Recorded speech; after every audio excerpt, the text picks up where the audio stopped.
Bago tayo magsimula, kumusta po kayo?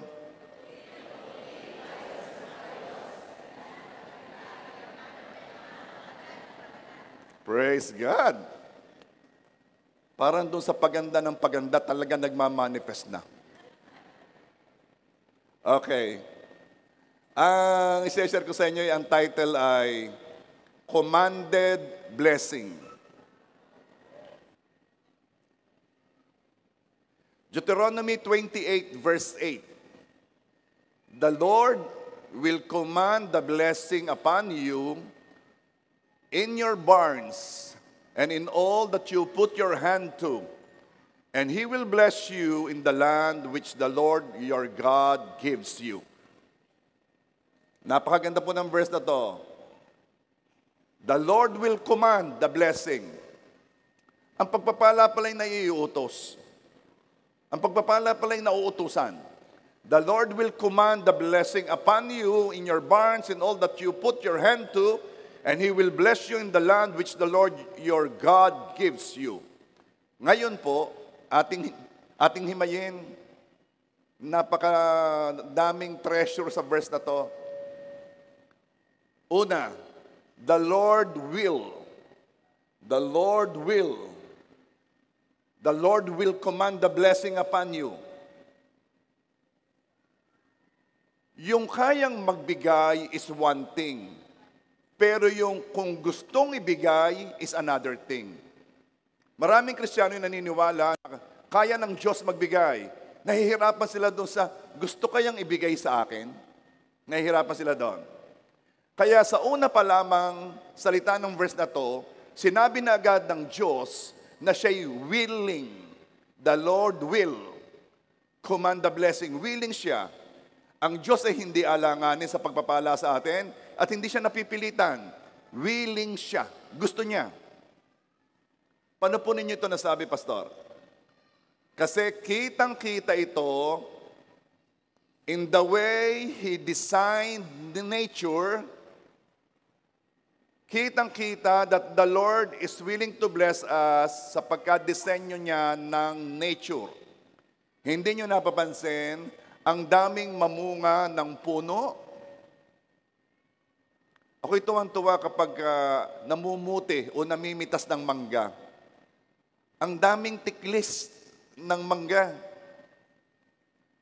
Galing sa isang seed, isang seedling, lumaki at nung namunga, ang dami.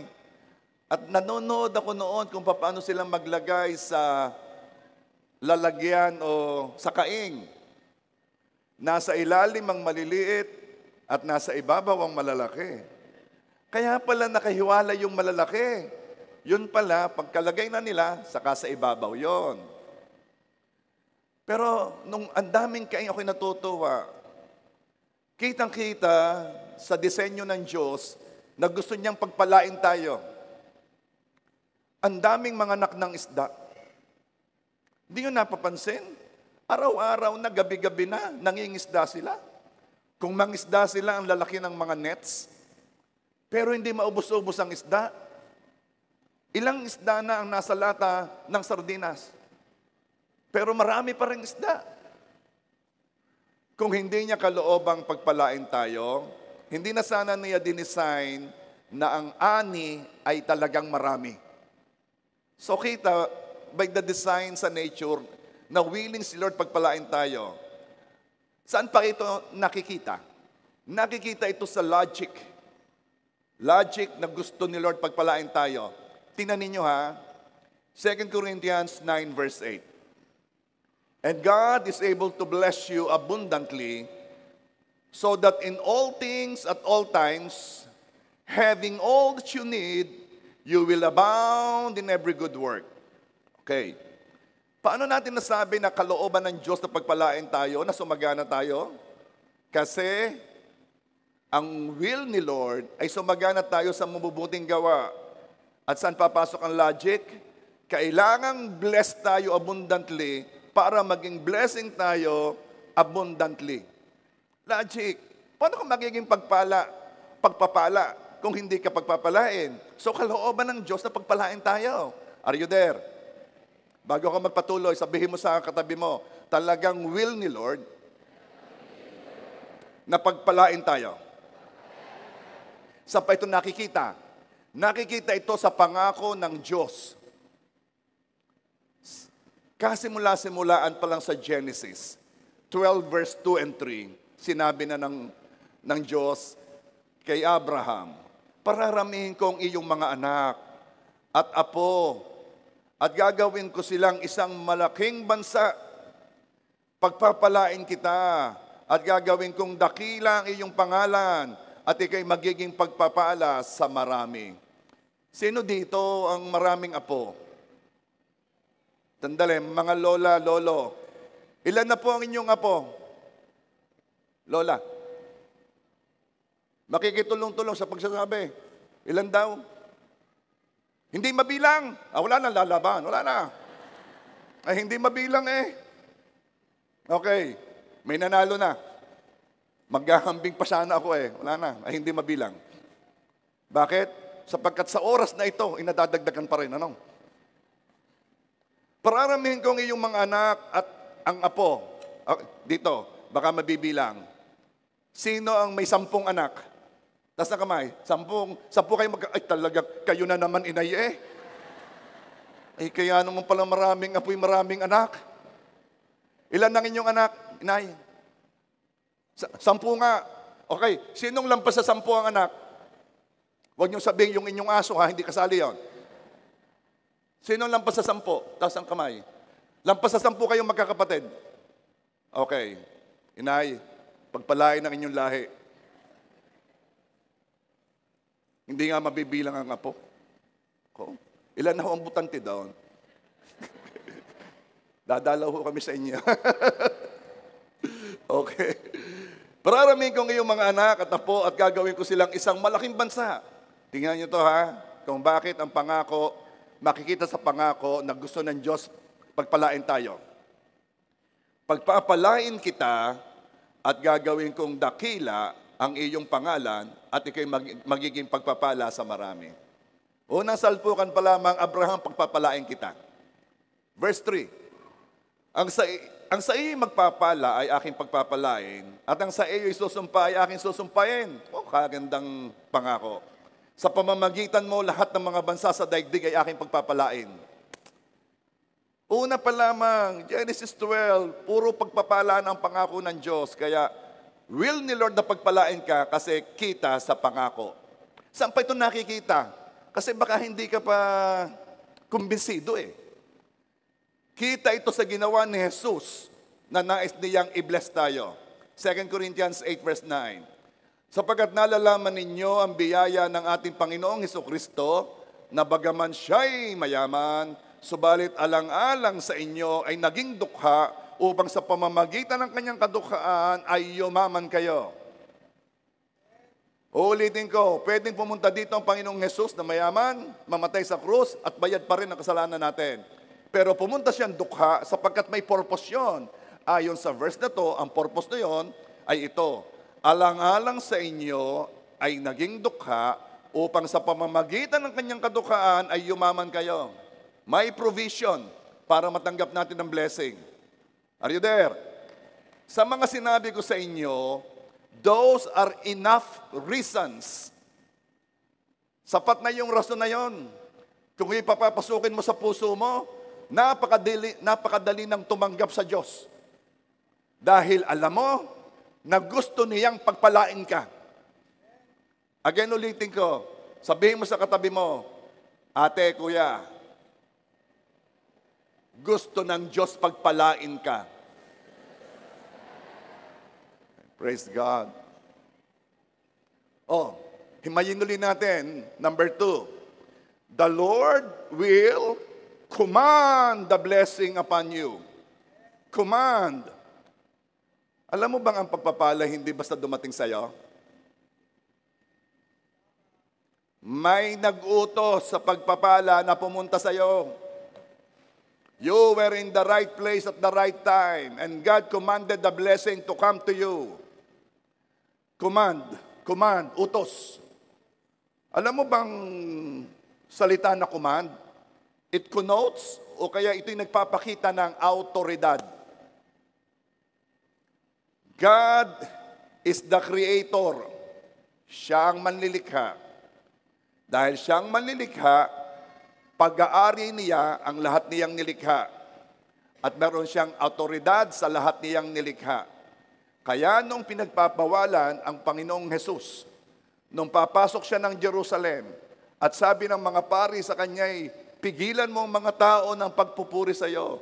Ang sabi ng Panginoong Hesus, kung sila'y pipigilan ko, kahit ang bato ay magpupuri ngayon. Kahit ang bato ay kayang utusan ng Diyos na magpuri sa Kanya. Because by virtue of creation, may otoridad siya sa lahat ng nilikha. Pwede niyang utusan. Kaya magagawa ni Lord ang gusto niyang gawin. Pag nag-command, itong mapapansin mo, yung nagko-command, hindi nakikiusap, hindi nagmamakaawa. Anong inyong mararamdaman kung halimbawa ang mayor ng ating bayan, ang ama ng bayan, ay pupunta sa opisina, nakita niyang madumi at sasabihin niya doon sa naglilinis, pausap naman, ako'y nagmamakaawa sa iyo. Pwede bang linisin mo ang munisipyo? Anong mararamdaman ninyo? Parang may mali, Kasi by authority, hindi niya kailangang magmakaawa at hindi niya kailangang makiusap sapagkat siyang may otoridad. Pwedeng sabihin ng mayor, bakit ito'y madumi? Linisin ninyo. May ginagawa? Ngayon na ninyo linisin. Ang tawag doon ay utos. Bakit po gagawin niyo? Kasi meron siyang otoridad. Kaya niya yung gawin yon. Meron siyang, nasa posisyon siya, mataas siya, pwede niyang gawin yon. Ang Diyos, ang pinakamataas sa lahat. Hindi siya magmamakaawa o hindi niya sasabihin sa pagpapala na, please naman, pumunta ka doon sa anak ko. No, He will not say that. He will just say, blessing, punta doon. Blessing, punta sa kanya. Commanded blessing. Walang makakapigil pag si Jesus ang nag-utos. Kahit ang malakas na hangin ay hindi napigilan, ang salita ni Jesus nung sinabi ng Panginoong Jesus, peace be still, at tumigil ang bagyo. Hindi napigilan ng bagyo ang utos ng hari. Hindi rin napigilan ng kamatayan ang utos ng hari na magkaroon ng buhay. Kaya nung sinabi ni Jesus kay Lazarus, na 4 na araw nang nakalibing, sinabi ni Jesus, Lazarus, labas! At si Lazarus ay nagkaroon ng buhay at lumabas sa libingan. Walang makakapigil kapag ang Creator, ang Almighty God, ang nag-utos sa anuman upang maganap. Walang makakapigil kapag ang Diyos ang nagsabi, pagpapala, pumunta ka sa Kanya. Pagpapala, pumunta ka sa Kanya. Walang makakapigil. The command has been uttered a long time ago. May salita na. Marami ng pangako. Marami ng nirelease ang Diyos ng mga words. Ano ang role natin? Ang role natin ay bigkasin muli ang mga salitang yon upang maganap sa buhay natin ang pagpapalang inutusan ng Diyos. Yes, may role tayo. Hindi pwedeng paupo-upo lang. Sasabayan mo sa pananampalataya ang utos ng Diyos at bibigkasin mo ito. Kaya sabi ng Joshua 1 verse 8, ang aklat ng kautosang ito ay huwag aalisin sa inyong bibig. Ang aklat ng kautosan ay huwag aalisin sa inyong bibig. Ang ibig sabihin, sabihin ninyo ng sabihin. May utos na noon, ulitin mo ng ulitin. Kaya sabi ng Diyos, ang kanyang salita ay hindi babalik sa langit na hindi nagagawa ang dapat itong gawin dahil naiutos na ng Diyos ang gusto niyang mangyari sa pamamagitan ng kanyang salita. Pag ibinalik natin yung salitang iyon, hindi yung babalik sa kanya nang hindi nagagawa ang utos ng Diyos. Ang aklat ng kautosang ito ay huwag alisin sa inyong bibig, kundi ito'y inyong pagbulay-bulayan araw at gabi, upang inyong masunod ang ayon sa lahat na nakasulat dito. Sapagkat kung magkakagayoy, iyong pagiginhawain ng iyong lakad at magtatamu ka ng tagumpay. Kindly say tagumpay. Deuteronomy 6 verse 10. Alam mo bang sabi dito? Napakaganda. Ibibigay sa iyo ang mabubuting lungsod na hindi mo itinayo. Verse 11, ang mga bahay na puno ng lahat ng mabubuting bagay na hindi mo pinuno, at mga balon na hindi mo hinukay, mga ubasan at mga puno ng olibo na hindi mo itinanim, at ikaw ay kakain at mabubusog. Meron ng salita, meron ng utos, bibigkasin mo lang uli sa pananampalataya upang maganap ang utos na yon sa buhay mo. Kaya pwedeng ganito, dahil nabasa mo, ako'y titira sa bahay na hindi ako ang nagpagawa. Ang bahay ko'y mapupuno ng mabubuting bagay na hindi ako ang nagpuno.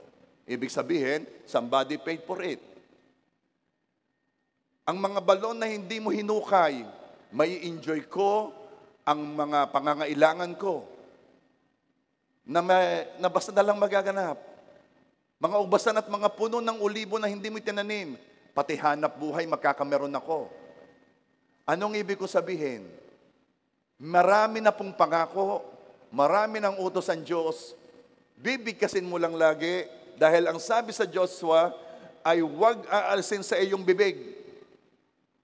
At pagiginhawain nito ang ating lakad. God has many ways to bless you. Napakaraming paraan ng Diyos na pagpalain ka. Merong pangyayari noon na kailangan magbayad ng temple tax ang mga tao. Ang tawag dito ay 2 drachma temple tax. Bawat tao ay nagbibigay ng 2 drachma. Monetary unit, drachma. Ito ang pangyayari. Kailangan magbayad ni Jesus at ni Peter. Matthew 17:27.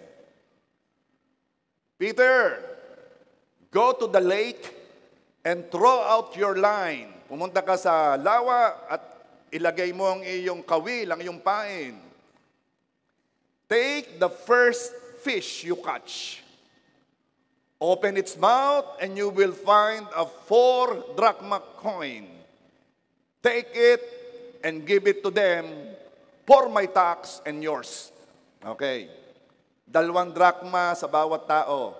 Sabi ni Jesus, Peter, mangisda ka, makakahuli ka ng isda. Yung unang isdong iyon na mahuhuli mo, ay meron yung ngatang-ngata, may nginangata yung 4 na drachma. 2 sa akin, 2 sa iyo, ibayad mo sa tax. Okay. Pera sa bibig ng isda. Alam ganin yung napaka-imposibleng mangyari noon. Napaka-imposible. Ito ang mga tanong. Kailan pa napapunta sa lawa yung pera? Kailan nyo napapunta sa bibig ng isda? Bakit noong kinagat ng isda ay hindi siya nabilaukan? Hindi siya na-choke. Bakit nung kinagat ng isda ay hindi nalaglag ang coin? Bakit hindi nilunok na lang ng isda? Sunod na tanong, bakit yung coin na kinagat ng isda ay eksaktong pambayad sa temple tax ni Peter at ni Jesus? 4 drachma. Paano kumakain ng isda kung may kagat-kagat siyang coin? Maraming tatayuan sa lawa. Nung sinabi ni Jesus kay Peter na ikaw ay mangisda, papaano nangyari na si Peter ay doon tumayo sa kung saan naroon yung isda na may kagat-kagat na pera? Maraming isda sa lawa. Paano nangyari na yung isda na may kagat-kagat na pera ang unang kumagat sa kawil ni Peter? Pwede namang magunahan na makakagat yung walang ano. Napakahirap mangyari noon.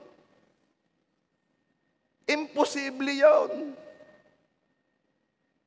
Anong ibig ko sabihin? Iisa ang sagot dito. Kaya nangyari yon kasi sinugo ng Diyos ang isda na pumunta sa kawil ni Peter. Sinugo ng Diyos ang pagpapala na pumunta kay Peter. Yun lang yon. Napakahirap noon. Mangyayari lamang kung meron talagang intentionally na nag-design noon at gumawa noon. Yes, meron. May nag-utos sa pagpapala. Peter, mangisda ka. Yung una mong mahuhuli, may dala yung coin, ibayad mo sa ating tax. May nag-utos. I don't care kung sa isip mo ay imposible na matugunan ang pangangailangan mo. I don't care kung sasabihin mo, paano pa kaya makakaahon? I don't care kung sabihin mo, napakahirap mangyari nito. I don't care. Bakit? Dahil isang sugo pa rin lang yan. Isang command pa rin lang yan.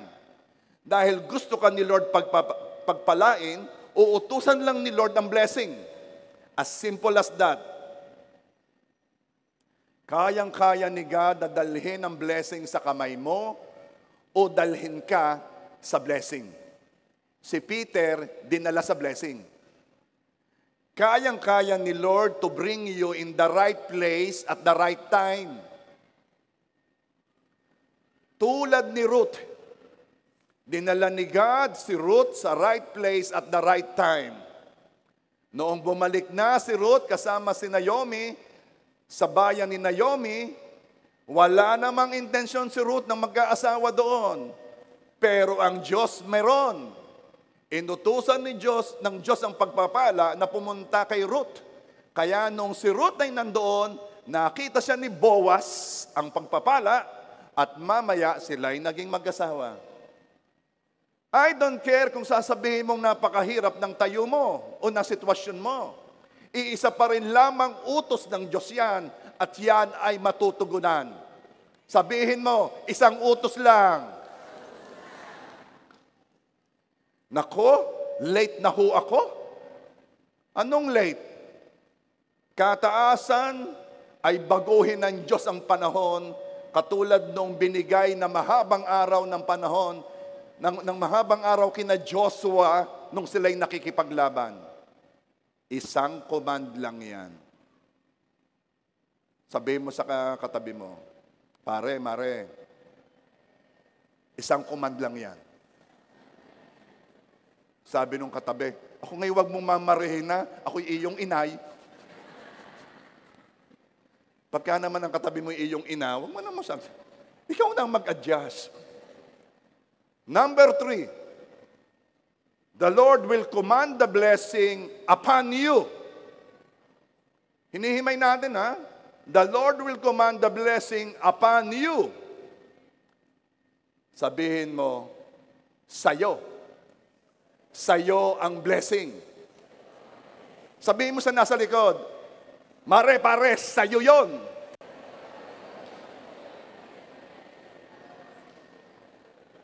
Okay. Hindi nyo napapansin, bakit maraming pamahiin? Uulitin ko ha, baka nalilimutan na ninyo. Huwag kayong susunod sa pamahiin. Dahil pag sumunod kayo dyan, kayo ay magiging alipin yan. Pag sumunod kayo, sabi ng iba, wala daw masamang sumunod. Meron. May masama. Dahil ang sabi ng Diyos, siyang sunodin mo, hindi ang pamahiin. At pag nagsimula ka ng pagsunod sa isa, susundin mo na ang iba. Mamaya puro takot ka na. Hindi nyo napapansin yung mga napadaan sa libing, naghahagis ng coin? Di ka? Coin pag ang hinahagis ngayon, wala namang nalimot nun eh. Sabi ko, pag hindi subukang 1,000 ihagis? Bakit nila ginagawa yon? Kasi takot sila na baka sila'y malasin. Ano bang ibig sabihin ng malas? Yung mawala ang swerte.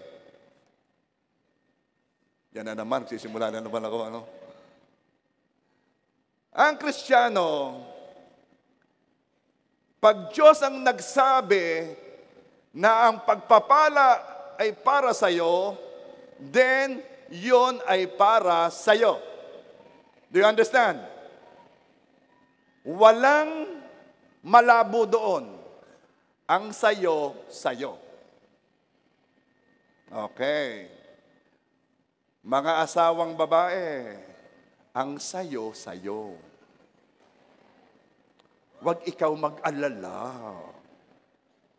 Pastor, anong indok kang mag-alala? Ang sa'yo, sa'yo. Okay? Tingnan mo ang asawa mo. Nakatingin ka na. Nalipos. May sasabihin ako, yan ay iyo. Ikaw ang nagwagi.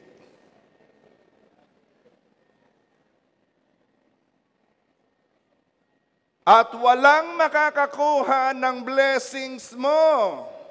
Walang makakaagaw noon. Dahil the Lord will command the blessing upon you. Sa'yo yun.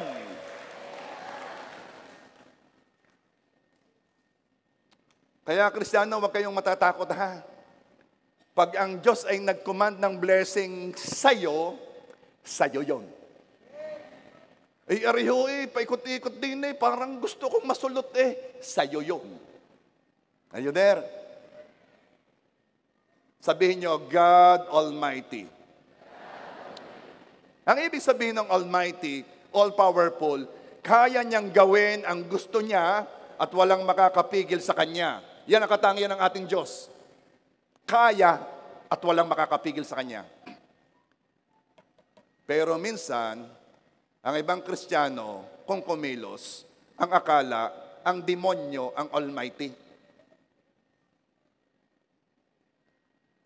Ang demonyo ay hindi makakakilos, mapera, bigyan mo ng permiso. Anong ibig sabihin, Pastor? Kung magbubukas ka ng pintuan para sa kanya, di ba kakakilos siya? Paano kung magbubukas ng pintuan? Okay. Witchcraft o kaya in natural violation of natural law. Okay. Hindi naman pwedeng pawisan ka diyan pagkatapos ikaw liligo sa bagyo. Hi! First time bumagyo sa Rosario, lumigo tayo at giniginaw ka na. You are violating natural law. Ano pa? Di nagbukas ka ng pinto doon. Ay parang sinasabi mong, demonyo, pasok. Sakit, pasok. Ano pa? Hindi naman pwedeng puyat ka ng puyat. At pagkatapos sasabihin mo, ako'y palakas ng palakas. Ako'y paayos ng paayos. Walang magagawa ang deklarasyon natin pag naman bina-violate mo ang natural law. Are you there? Sino dito kung alas 9 ay tulog na, alas 9 ng gabi ay tulog na sa kamay? Okay. Sino dito alas 12 ay gising pa?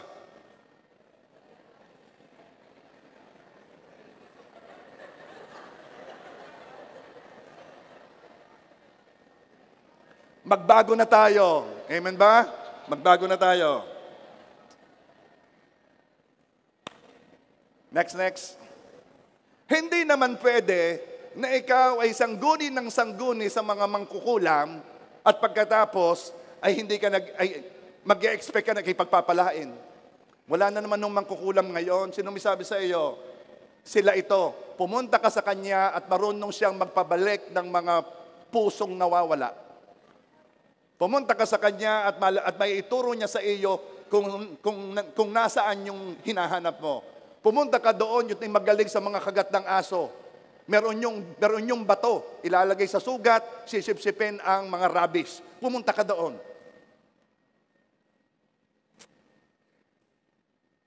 Pumapasok ka sa witchcraft. Are you there? So, ang demonyo hindi almighty. Hindi niya magagawa ang gusto niya, maliban magbukas ka ng pinto. Kaya naman ang demonyo, kailangan munang manlinlang para magawa ang gusto niya. Ang Diyos hindi ganon. Ang Diyos magagawa ang gusto niya kung kailan niya gusto at walang makakapigil doon. Tingnan ninyo ha, kung kayang gawin ng kaaway ang gusto niya, bakit siya kailangan manlinlang pa? Kung kaya ng kaaway gawin ang gusto niya, ito ang tanong ko, bakit ka nandito? Bakit ka ligtas? Bakit ka saved? Hindi napigilan ng demonyo ang plano ng Diyos na iligtas ka.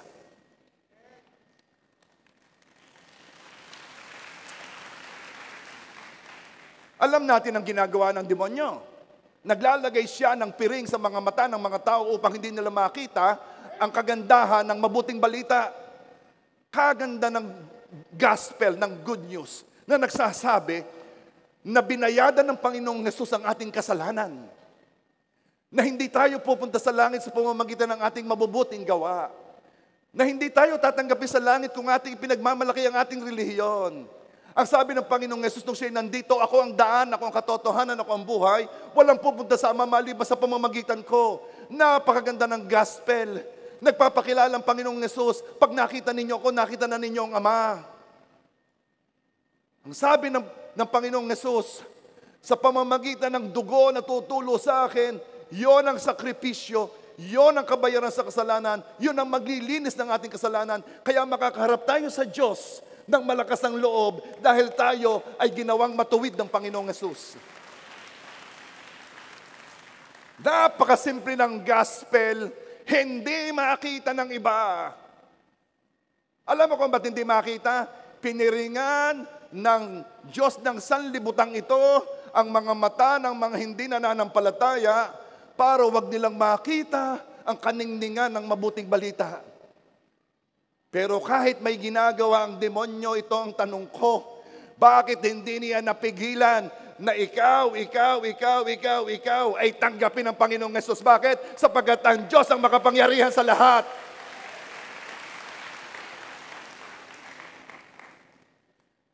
Okay. Bakit po merong pangyayari? Nananalangin si Daniel.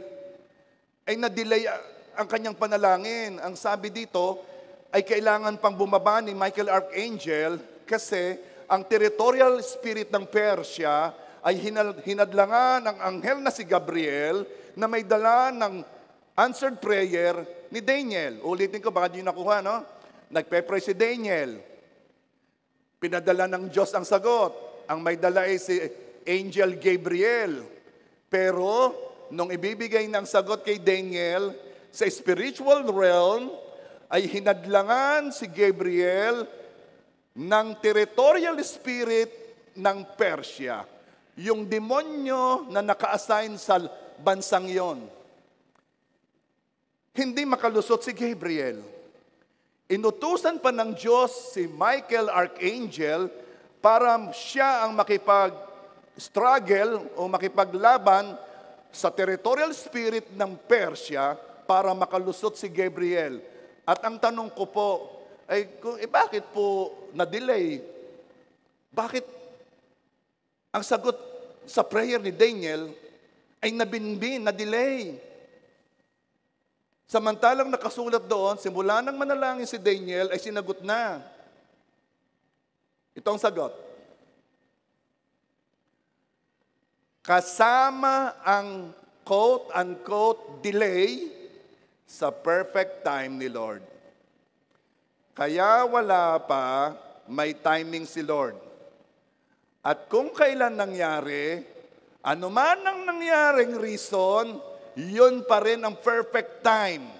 At hindi dahil napigilan ang blessing ng kung ano man o kung sino man. No. Isinama ni Lord yung panahong yon sapagkat yon ang nagpa-perfect time ng pagdating ng blessing. There is no such thing as delay pagdating sa commanded blessing. Kung kailan dumating yon, yon ang perfect time. Hindi na delay. Yung mga nag-iintay ng kanilang hinihintay, hindi na di-delay. Uulitin ko ha. Yung may hinihintay, at ang sabi mo ay parang nagtatagal, hindi po nadi-delay. Ginagamit ni Lord yung panahong nangyayari, yung mga nangyayaring yon para maging tama ang panahon kung kailan mas dapat mong tanggapin ang blessing. Walang problema sa nag-command. Tinitingnan ni Lord kung si tatanggap ay perfect time na para sa kanya. Are you there? O sabihin mo sa katabi mo, walang nadidelay. Laging perfect time yan. Number 4, the Lord will command the blessing upon you in your barns. Kindly say barns. Anong ibig sabihin ng barns? Kamalig, warehouse, ipunan ng mga pagpapala. At alam mo sinabi, barns, hindi barn. May S. Alam natin, pag may S, marami yan. Bakit ka may barns?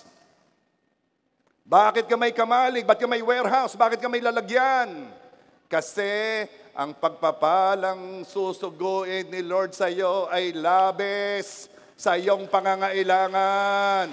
Kaya kailangang may paglagyan. Kanino yon?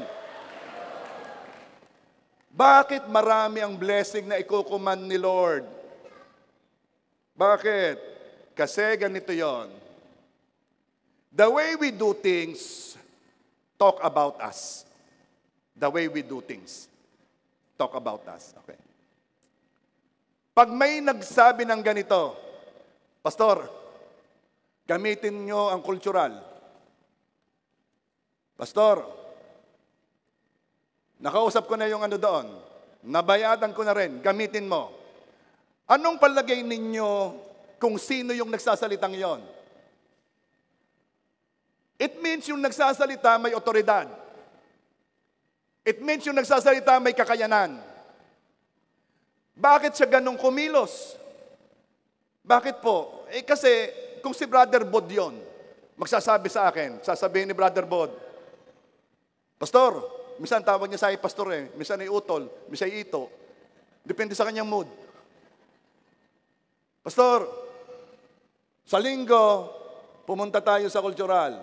Huwag ka nang magbayad. Huwag na hindi magbayad ng church, ha? Nakausap ko na sino kasi yung nakikialam. Si Michelle. Nakausap ko na si Michelle. Ready na. Akala ganin nyo yung maniniwala ako. Alay, baka mapasubo diyan.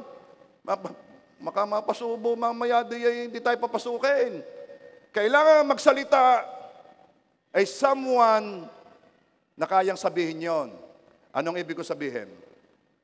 The way you do things talks about you. Kung paano mo ginagawa ang isang bagay, nagpapakita kung sino ka. At yung nagsabi na pastor, gamitin mo. Huwag ka na magbayad. Doon tayo. Kung kailangan pa yung sunod na linggo, it means may kakayanan siya. It means siya yung mayor. So the way we do things, talk about us. Okay. Pumunta ka sa bahay, sa isang bahay. Tao po! May nagbukas ng pinto. Bakit po? ay ako po'y sinugo dito. At ang sabi ay akin daw linisin ang inyong bahay. Sandali ha. Diyan ka lamang, kang papasok. Ay sino kang may sabi sa iyo? Sino nagsugo sa iyo? Ayan. Ay sabi kayo din naghahanap ng ay ako'y papasok na. Sandali, napapasok. Okay. Bakit yung tao ay kayang pigilan yung taong gustong pumasok sa bahay? Because the way he do things talks about na siya yung may authority doon sa lugar. Walang pwedeng basta papasok. Now, kung ikaw naman ay nagpunta sa isang bahay at ang nandoon ay halimbawa yung kasambahay at ikaw ay kapatid ng may-ari, nakato ka. Oy, pusin ang pinto. Sabi nung, ay sinugaw kayo. Nasaan ka ang kuya? Nasaan ka ang kuya? Dire-diretso, may authority ka. Ay, sandali. Hindi, basta. At tatawagin mo kuya. At kuya, Bakit siya ganun kumilos? Because he acts, the way he acts, talks about him. Taga rito ako, kapatid ako ng may-ari. Basta tawagin mo, may sasabihin ako. Now, ito ang ibig kong sabihin. I think you got the idea. Bakit marami ang blessing na gustong ibigay ni Lord sa iyo? Bakit marami ang blessing na kinukuman ni Lord? Bakit yung blessing na yon ay kailangang ilagay sa kamalig, sa warehouse, sa barns? Because the way God do things talks about Him.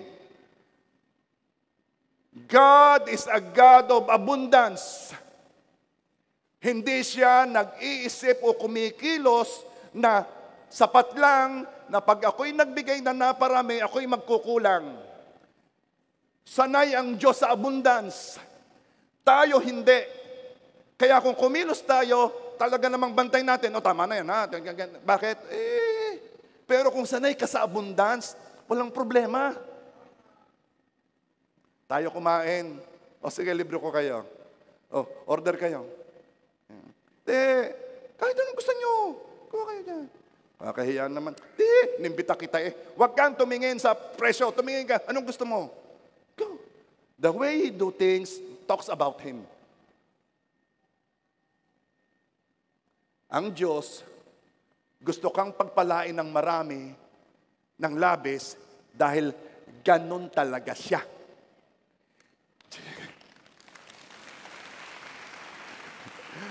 Hindi na ako magbibigay ng reason na kasi ikaw ay naging mabuting bata, i-bless ka.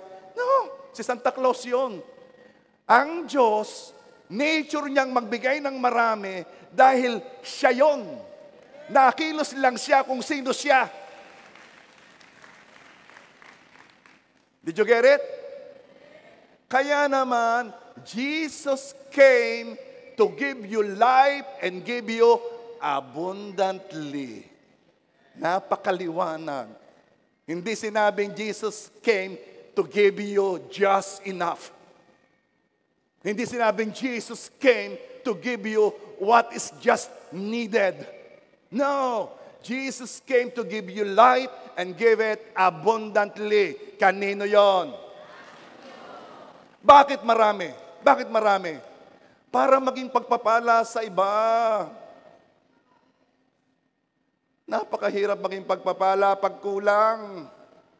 2 Corinthians 9 verse 8, at kaya ng Diyos na pasaganayin ng lahat ng bagay sa inyo upang sa pagkakaroon ninyo ng sapat sa lahat ng bagay, ay palagi kayong sumagana sa bawat mabubuting gawa. Ang palaging sumagana sa mabuting gawa ay kakaiba sa sumagana sa mabubuting gawa. Uulitin ko. May sinabi kasi, para palagi kayong sumagana. Kindly say, palagi. Iba yon sa para kayo'y sumagana sa mabubuting gawa kasi pwedeng sa buwang ito ay sumagana ka sa mabubuting gawa, sa susunod na buwan, hindi. Hindi palagi. Pero ang gusto ni Lord, palagi kayong sumagana sa mabubuting gawa. At para mangyari yon, kailangang palagi rin kayong pagpalain ng Diyos. Sabihin mo, palagi. Bakit marami? Bakit ang kinukuman ni Lord ay marami na dapat ilagay sa kamalig sa warehouse? Kasi, okay, may sasabihin ako sa inyo. Habang kayo nagtatanim, inyong sabihin ang inyong, ang inyong harvest, ang inyong ani. Okay. You will know the characteristic of the church. You will know the personality of the church by what is being preached to the church. Ako'y naniniwala at lagi ko itong sinasabi na marami ang sasagana sa inyo. Alam niyo kung bakit? Kasi ang binhing napapatanim sa inyo ay salita ng prosperity at hindi takot ihayag. Kapag ang inihahayag sa isang church ay holiness, marami ang nagiging banal. Kapag ang inihahayag sa isang church ay discipleship, marami ang nagiging disipulo. Kapag ang inihahayag malimit, tinuturo sa church ay healing, maraming gumagaling. Ang personalidad ng church ay depende sa kung ano ang naririnig ng mga dumadalo. Kaya, ang ginagawa natin ay ating ipinipreach lahat. Malimit ay series para yon ang maganap. At ako'y naniniwala, at ito na may nagpapatotoo na maraming bineble sa JA1 Rosario dahil ang binhing natatanim ay umaani. Ulitin ko, bakit marami? Ang nasa kamalig o ang nasa barns, malimit mga grains, malimit mga inani, trigo, pala, yung mga grains. Ito'y mga kinakain at pinapantanim. At bakit gusto ni Lord na marami ang ibigay? Para merong kang pangkain at merong kang pantanim. Are you there? Para dire-diretso ang pagpapalang tinatanggap. 2 Corinthians 9 verse 10, siyang nagbibigay ng binhi sa mga hasik at ng tinapay bilang pagkain ay siyang magbibigay at magpaparami ng inyong binhi upang ihasik at magpaparami ng bunga ng inyong pagiging matuwid. So what are you gonna do? Manampalataya, tanggap, gamit sa sarili, tanim, confess. It's just a circle. Di napapansin, yung nagsusugal, kaya niyang ipusta ang last money. Ulitin ko yung nagsusugal, alam ninyo yung inyong mga pas. Kaya ninyong ipusta ang inyong last money sa walang kasiguruhang tinatayaan. Walang kasiguruhang kabayo, walang kasiguruhang manok, at walang kasiguruhang slot machine. Pero ang lalakas ng loob nila, ang tanong ko, bakit ang Christian, alam na ito'y salita ng Diyos, ay takot magtanim sa Diyos? Samantalang, ang sigurado lang sa mundong ito ay ang Diyos. Pag nagtatanim tayo, hindi tayo nagsusugal.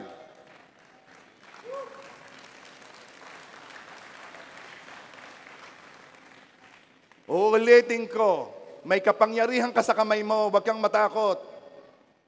May kapangyarihan ka sa kamay mo, huwag kang matakot.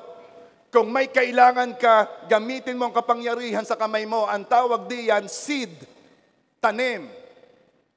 Pag nagtatanim tayo, hindi tayo nagsusugal. Be sensitive pag Diyos ay nagpapatanim sa iyo. May blessing na gustong ibigay ang Diyos sa iyo. Sabihin mo, I am blessed to be a blessing. Kung tama ang motibo mo, huwag kang mahihiya na nagnanais ka ng blessing. Minsan ang mga Kristiyano ay nagkakaroon ng religious spirit, parang hiyang-hiya sila na pag-usapan ang pagpapala. Kung tama ang motibo mo, I am blessed to be a blessing. Sabihin mo nga uli, ako'y pinagpala para maging pagpapala. Hindi ka pinagpala lang para kainin mo lang. Hindi ka pinagpala para gastusin mo lang sa'yo. No, you are blessed to be a blessing. At kung tama ang motibo mo, huwag kang mahiya. With confidence, sabihin mo, pera, inuutosan kita, lapit. Uulitin ko kasi kailangang pumasok sa espiritu mo. Hindi ito religious spirit. Pag tama ang motibo mo, that you are blessed to be a blessing, just continue. And you can command the blessing to come to you. Are you there? Utusan mo nga ngayon. Utusan natin ngayon. Sabihin mo, pagpapala. Sige. Fill in the blanks tayo. Sabihin mo kung anong kailangan mo. Sabihin mo nang naririnig mo. Sige. Pagpapala, say it. Kung ano yon. Sige, sabihin mo. Asawa, jowa, makabayad sa utang, koneksyon, bagong negosyo, promotion, increase sa sweldo. Sige, sabi. Kalakasan, kagalingan, kaibigan, makapasa, maka-abroad, ang aking asawa ay makapagtrabaho, ang aking anak makapagtrabaho, matanggap. Say it, say it. Sinasabi ba niya? Nasabi na ninyo? Nawasunod mo sabihin, lapit! Isa pa, sabihin mo dito sa kanluran, pagpapala, lapit! Ano gare? Ibaba. Ari ibaba eh. Ay, nagkagulo na eh. Ari ang kanluran.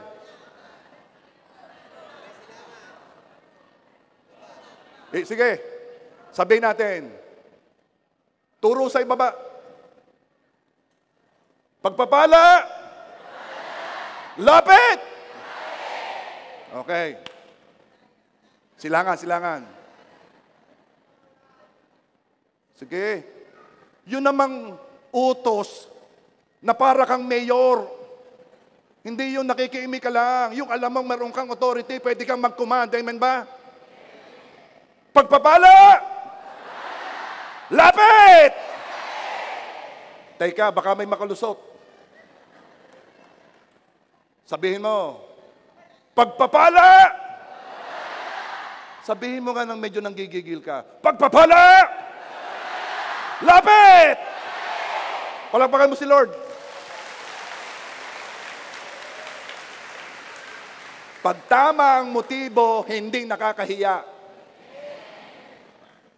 Pero pag ang motibo mo, huy, gagamitin ko ito sa pambababae. Pagpapala, lapit.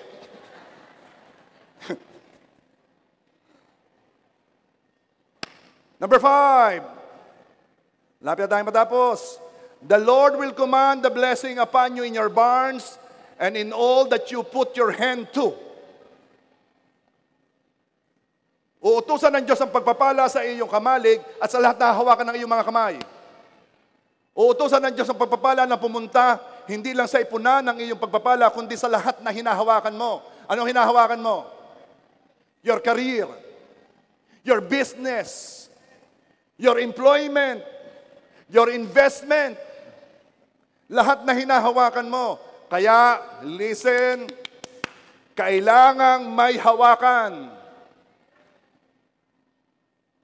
Humingi ka sa Panginoon, nangahawakan mo, ibibigay yan ni Lord. Lord, bigyan mo ko ng trabaho, ibibigay yan. Lord, bigyan mo ko ng negosyo, ibibigay yan. Lord, bigyan mo ko ng ministry, ibibigay yan. Para ano? Para merong utusan ang Diyos na pupuntahan ng kanyang pagpapala. Dahil ang sabi, the Lord will command the blessing in all that you put your hand to. Kaya hindi mautusan ang pagpapala, wala kang hinahawakan. Sabihin mo sa JA1 Rosario, walang tamad. Huwag kang titingin sa katabi mo.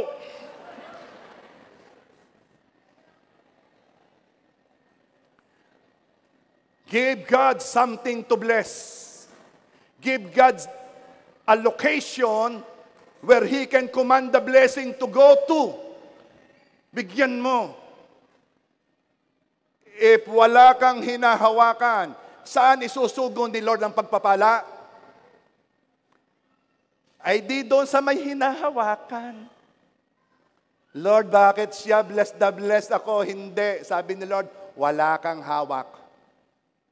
Wala kang hinahawakan. Kahit maliit, hawakan mo sa palaki yun. Maliit na negosyo, hawakan mo sa palaki yun. Are you there? Kailangang magsimula. Hindi pwede ang takot at hindi pwede ang tamad. Kung gusto mong magamit sa ministry, be available. Kung gusto ng trabaho, maghanap ka. Huwag ka munang mamili. Alsan mo ng responsibilidad ang amo mo. Kaya ikaw ay kinuha ay para ikaw ay makatulong, hindi para magdagdag ng problema. Pwede ba namang hinair ka, tapos yung amo mo walang gagawin kundi ayusin ang mga palpak mo? Sa halip na umalwan ay nahirapan pa. Yun ang sinasabing kumuha ng pangpukpok sa ulo. Kaya pag ikay darating, hindi mo ba napapansin? Ang amo mo ay nakasimangot na, malayo ka pa. Dahil ang ramdam ng amo mo, ito na naman ang problema. Pero kapag ang amo mo, malayo ka pa ay nakangiti na, ang ibig sabihin ang dumarating ay tagapaglutas ng problema. Kapatid, yon ang may hinahawakan na pinagpapala ni Lord. Humawa ka. Ako'y inaano doon sa mga naghahanap ng trabaho tapos namimili pa eh. Sadyang pag nagsisimula, huwag ka munang mamili. Pumasok ka lang. Habang nandoon ka, pag ikaw ay magaling, tataas ka. Are you there? Lastly, the Lord will command the blessing upon you in your barns and in all that you put your hand to, and He will bless you in the land which the Lord your God gives you. Pagpapalain ka sa lupang ibinigay sa iyo. Siguradong uutusan ng pagpapala, ang pinag-uusapan na lamang level ng pagpapala. Sa wilderness, noong naglalakad ang Israelita sa ilang, pinagpala sila ng Diyos ng tubig. Pinagpala sila ng mana. Hindi nasira ang kanilang damit. Hindi nasira ang kanilang sapatos. Binigyan sila ng ulap sa araw at apoy sa gabi upang sila ay mainitan. Ang tanong, blessing ba yon? Yes. Pero yon is one level of blessing. Hindi pa yon ang magandang plano ng Diyos sa kanila. Hindi yon ang perfect plan ng Diyos sa kanila. Mas pagpapalain pa sila sa lupa na ibinigay ng Diyos. Kaya ang pangako, the Lord will command the blessing and He will bless you in the land which the Lord your God gives you. Kung may hinahawakan ka at hindi mo pa nakikita talaga yung usbong ng tagumpay, maaaring on the way ka pa lang. Hindi yun ang ibinigay ng Diyos na gagalawan mo. Hindi pa. Pero still, uutusan pa rin ng Diyos ang pagpapala. Now, meron ako sasabihin sa inyo. We're talking about prosperity. Let me talk about healing. Kindly say, healing. Kagalingan. Minsan ay alam na kaya ni Lord pero hindi sure kung gagawin ni Lord. Sinong naniniwala na will ni Lord na gumaling tayo? Bakit? Babalik ako sa una kong sinabi. Kasi by nature, by design, ay makikita na kalooban ng Diyos na gumaling tayo. At pag naunawaan mo na gusto ng Diyos gumaling tayo, mas madali mo nang matatanggap ang pagpapala ng kagalingan. Okay mag-end dito, pero listen very carefully. You will be blessed.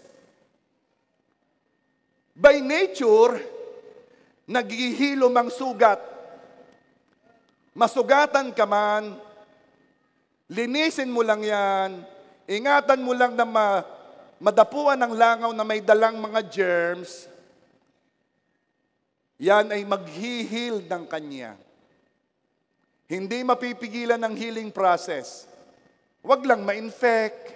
Halimbawa may sugat pero talaga namang pinadudumihan, kailangan ng gamot. Pero kung yan talaga, iingatan mo magka-germs, yay gagaling ng kusa. I've talked with my daughter, kay Yayan. Ang sabi ni Yayan, ang katawan daw natin ay may kakayanan to bring back the body to its balance. Pag ang katawan mo, wala kang sakit, ang katawan mo, balance. Nire-regulate ng katawan natin ang kanyang sarili para ibalik sa balance. Anumang pagbabago sa katawan mo, ibabalik ito ng iyong katawan by nature and by design sa balance. Ang tawag, homeostasis. Homeostasis. Basta. Or balance. Kaya pag malamig, nanginginig ang katawan. Bakit nanginginig? Kasi response yun ng katawan para siya'y mag-produce ng heat. Pag gumaganyan ka, ako'y giniginaw. Hindi. Ang katawan mo ay kumikilos para balansehin dahil hindi balanse. Kaya ka nagaganyan ay gumagawa ng init ang katawan. Hindi yan dahil ikaw ay nalalamig. No, gumagawa ng init. Ibinabalik ng katawan sa balanse.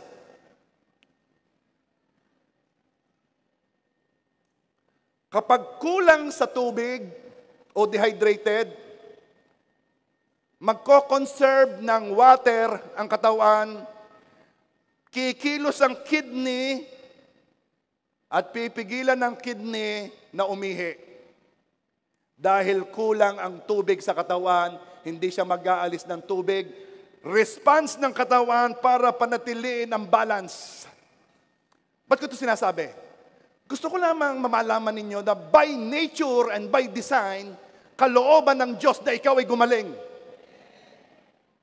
Tutuloy ko. Nagre-respond ang katawan to bring back balance or to keep the body healthy. Pag may infection, nagre-release ang katawan ng mga element or ang tawag nila reactants to fight infection.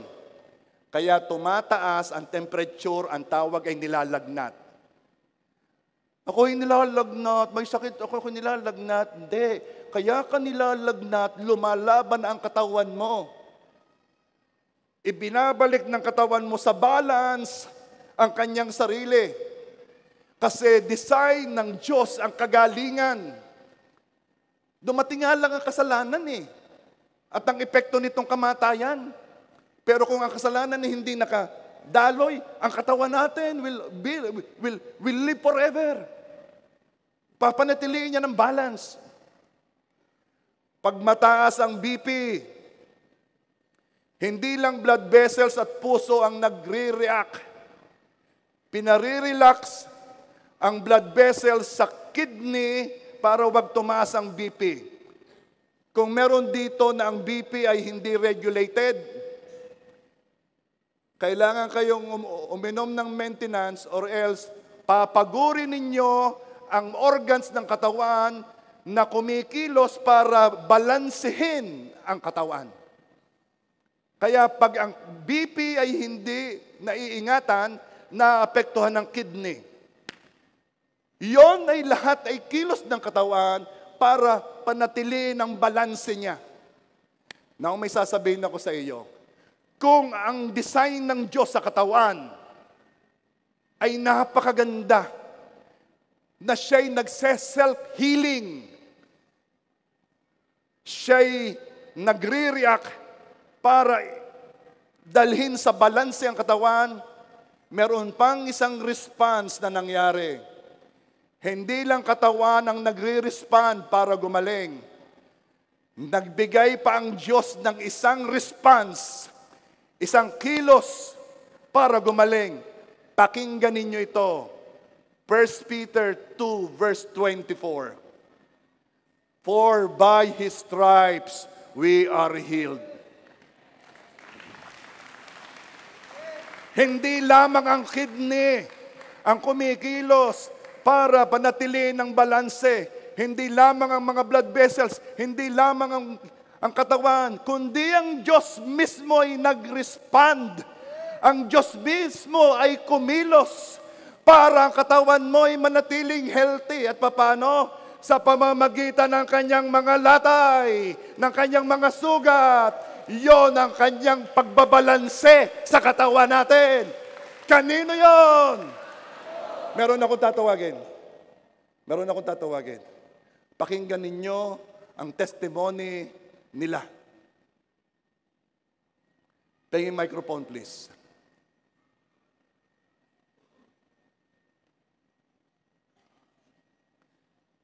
Microphone. Okay.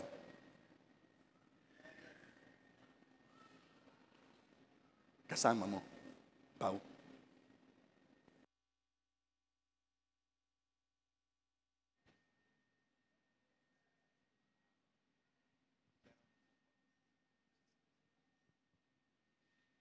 Praise be to God po. Pwede po ba nating palakpakan po na malakas po ang Panginoon?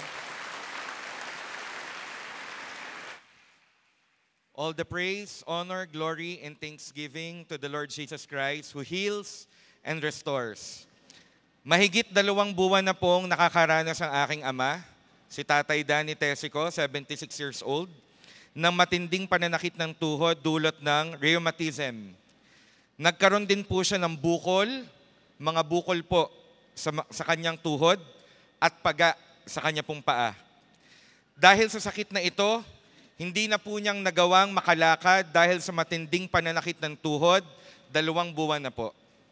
Hindi niya magawang makatayo na mag-isa dahil namimilipit siya sa sakit ng kanyang joints. Dahil dito, hindi niya magawang makakilos ng maayos. Apektado din po ang kanyang mga simple routines na kahit ang pagpunta sa banyo, na ilang hakbang lamang po sa salas ng bahay ay hindi niya na kayang marating.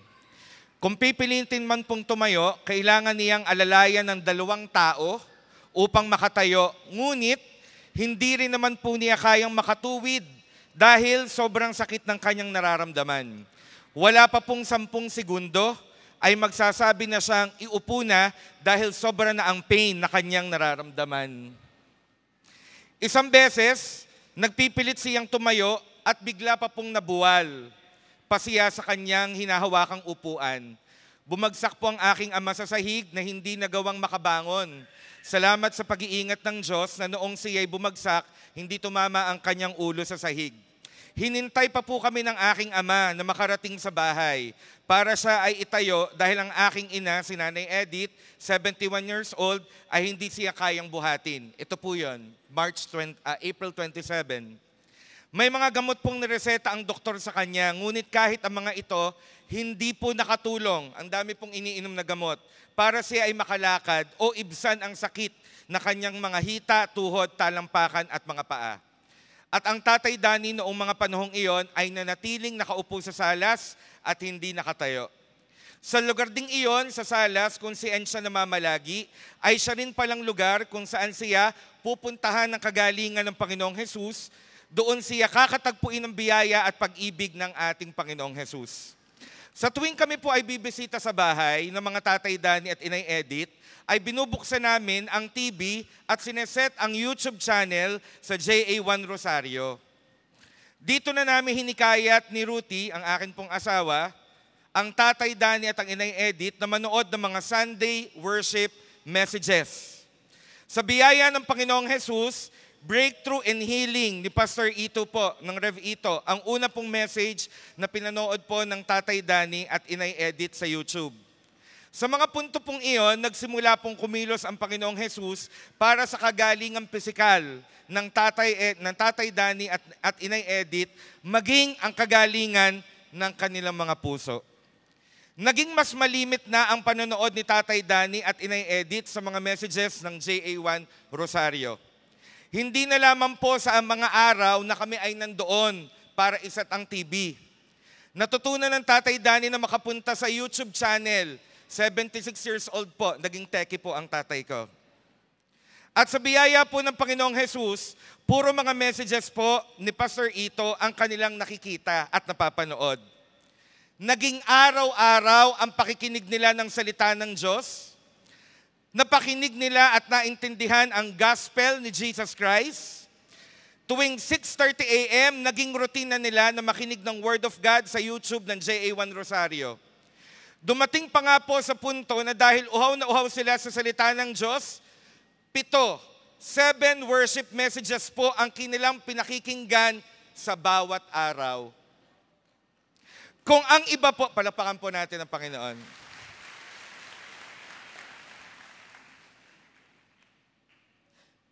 Kung ang iba po, Korean Marathon, ang inaatupag, ang tatay po at ang inay, nanonood ng salita at ginawang marathon ang salita sa YouTube.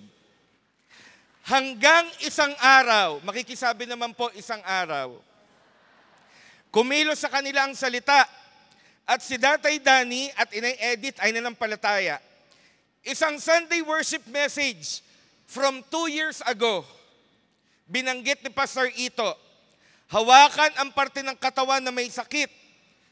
And to put the exact words, ito po ang sinabi ng inay ko po sa tatay ko. Tatay, ipatong ang iyong kamay sa iyong tuhod. Yun ang sabi. Pinatong ng tatay ang kanyang kamay sa kanyang mga tuhod. Sila ng inay ay nanampalataya sa Panginoong Jesus. Doon na lamang po nakita ng Tatay Danny na siya ay biglang nakatayo.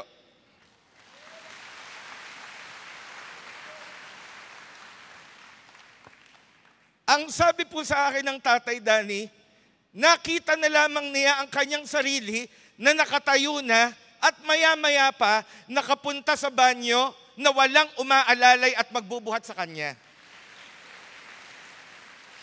Nakaraniwan po, 2 tao ang gagawa at siya'y bubuhatin. Salamat sa Panginoong Jesus, nabigyan po siya ng kagalingan. Manghang-mangha po ang aking Inay Edith sa miracle na ito na kanilang naranasan. Itinuloy po nila ang pakikinig ng salita ng Diyos. Kada umaga, kada araw, wala pong patid. Isang umaga, napansin po na aking Inay Edith na wala na ang mga bukol sa tuhod ng tatay at maging paga sa kanya pong paa. May 30, sa amin pong pagpunta sa bahay, nakita po namin na wala na po yung mga bukol po sa tuhod po ng aking ama. At ngayon po, nakakalakad na po siya na dati po ay hindi niya po kayang gawin sa loob po ng 2 buwan. Palakpakan po natin na malakas po ang Panginoon. Lumiit na po yung mga muscle, hindi na po kayang tumayo. Pero sa kada araw po nakikita po namin, nagkakamuscle po ang kanyang binti at siya po ay nakakatayo na. Tumanggap po sila ng kagalingan mula sa Panginoon. Nagpapasalamat po kami sa Panginoong Jesus sa biyayang ito.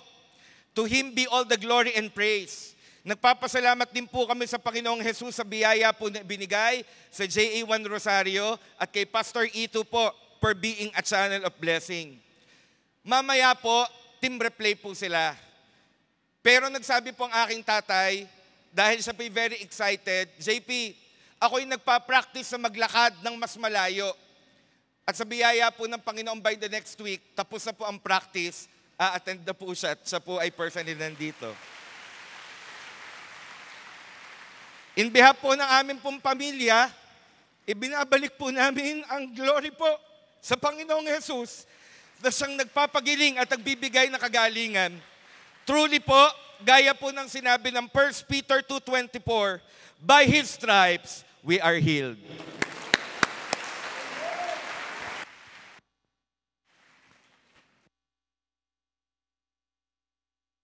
Praise. By design, ang katawan pinapanatili ang balanse. Ang mga organs ay kumikilos para balansehin, para mawala ang sakit. Pero minsan, hindi na nito makaya. Pero wag kayong mag-alala, alam ng Diyos na hindi na makaya ng mga organs na balansehin at bigyan ng health. Kaya naman siya na ang nag-respond. Siya ang nag-respond sa sakit. 2,000 years ago, pumunta ang Panginoong Jesus dito at hinayaan niyang siya ay saktan. Hinayaan niyang siya ay latugyuhin dahil sa pamamagitan ng mga latay na tinamo ng Panginoong Jesus, kami, tayo, ako, ikaw, ay magaling na. Kanino yon? Kanino yon? May nararamdaman ka ngayon sa katawan, tayo. Hawakan mo yung parte ng katawan mo na kailangan ng dampi ng Diyos. Hawakan mo ang parte ng katawan mo na kung saan ay babalansehin ng Diyos. Kung ang mga organs mo napagod sa pagbalanse, huwag kang mag-alala. Merong isang Diyos na hindi napapagod, hindi tumutulog, hindi tumitigil upang ikaw ay pagpalain, upang ikaw ay pagalingin. Nandito siya ngayon. You are going to receive your healing. You are going to receive your healing today. Kanino yon? Habang hawak mo yung parte ng katawan na kailangan mo ng healing, ipikit mo ang iyong mga mata. Everybody close your eyes. Walang titingin kung kanino man. O Panginoon Diyos, kalooban mo ang kagalingan. Gusto mo ito. At ikaw'y makapangyarihan. Walang makakapigil kapag ikaw ang nag-utos. At Panginoon, ready po kaming tanggapin ang pagpapala na inyong iniutos. At ang inyong utos ay naganap nung inyong ginawa ito. Nung kayo'y nakapako sa krus, hinayaan ninyong kayo'y latiguhin. At ang bawat hampas, bawat sugat, yon ang ibinayad mo, Panginoon, sa aming sakit karamdaman. Yon ang ipinangbalansi mo sa imbalance sa aming katawan. Kaya, I am uttering the blessing. I am uttering the command. Habang hawak mo ang katawang yan, kinukuman ko kagalingan by virtue of what Jesus have done in the cross. Sa latay ng tinamo ng Panginoong Yesus, kagalingan, inuutusan ko ikaw, pumunta ka sa bawat isa na hawak yung parte ng katawan na tatanggap ng kagalingan ngayon. Pati sa online, hawak mo parte ng katawan. I command healing. I command healing. I command healing. Inuutusan ko ang kagalingan. Now. Now. Now. In Jesus' name. Now. Now. I command healing. Now. In Jesus' name. In Jesus' name. Kagalingan. Lapit sa nangangailangan. Ngayon. Ngayon. Ngayon. In Jesus' name. Amen. Amen. Amen.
Lord, let your will, and healing is your will, prosperity is your will, let your will be done. In Jesus' name, amen, amen, amen.